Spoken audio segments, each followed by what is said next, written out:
How to find the perfect software development partner for your needs? That's the question I want to answer in this series of videos. And in this second episode, I'll show you 4 ways to get started with your market research once you've identified your broad requirements. So, where to start with the actual research work? What are some reliable websites and marketplaces you can refer to? And after that, how to go from your pipeline of potential suppliers to a short list of 3 to 4 companies to examine further. I'm Fred Joy, the co-founder of Arcanis, a Swiss managed software development company based in the Philippines. And today I'll explain how you can research potential providers and make a short list of promising companies. Step 1, do the research. And I owe you this warning. Finding and listing potential providers involves a lot of grunt work. So don't start searching online without a good sense of what you expect in terms of services, relationship, location, etc. A preliminary introspection will allow you to first, quickly see if the providers you'll find are worth checking further or not. And second, make your search more efficient with relevant search terms and keywords. Okay, now you can roll up your sleeves and get your hands dirty.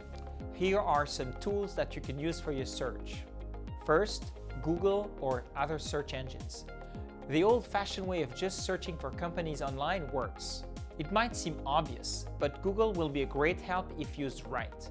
Avoid broad or subjective terms like best software development outsourcing company that may give you biased results.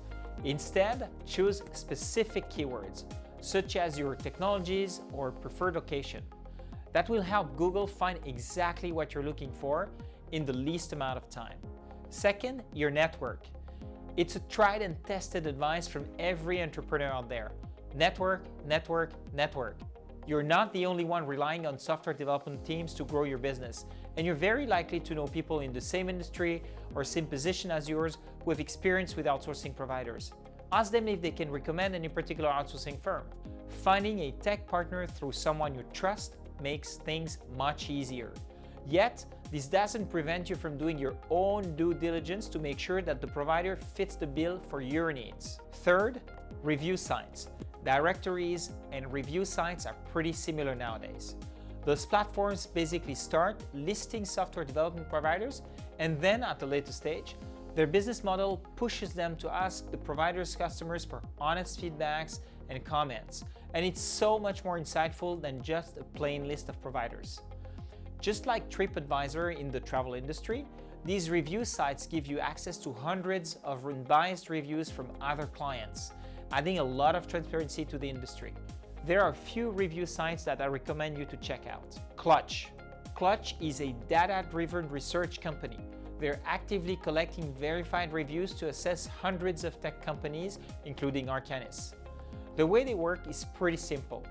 We provide the contact details of our clients, who then get interviewed by Clutch, and the review is published on their website. Good Firms. Good Firms is another great independent review site to check out. They work the same way as Clutch. G2 Crowd. G2 Crowd was initially created for listing software product companies, but they have recently added service providers to their directory.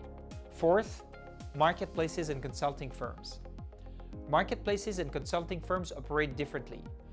Basically, with all data collected about various outsourcing providers, they're able to advise and help you find the right match for your needs. These advisory services can go from simply recommending a vetted company based on certain criteria to helping you throughout the entire evaluation process, negotiation, closing of the deal, and even further accompany you in the long run to make sure that the relationship goes well with your chosen provider. Some of these services can be free, but in most cases you can expect either commissions based on the revenue generated over time or other fees for more personalized services. So if you think that having some third-party assistance in your outsourcing process would be a good idea, consulting firms like Accelerance or Outsource Accelerator can help. Also, don't forget that if you have any doubts during your search, you can always ask your questions on a Q&A website like Quora.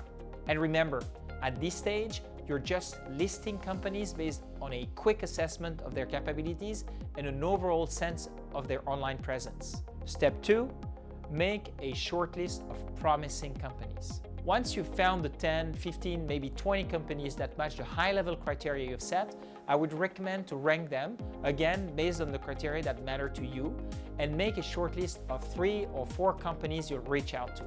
Try to get a sense of the possible relationship you could establish with them from what you learn on their website and blog. Okay, now you've shortlisted a few companies you'd like to get more in depth with. If you're serious about making the right choice in picking a partner, you will need ample time to assess each of them.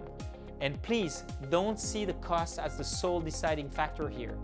Keep in mind that going for the cheap route often ends up costing more down the road. Instead, think in terms of value for money and how much the provider will be able to deliver over time. Many factors will enter in this computation, and we go into detail for each one of these in the next episode. I'll tell you exactly what to evaluate and what to ask when you talk to the listed providers. Stay tuned.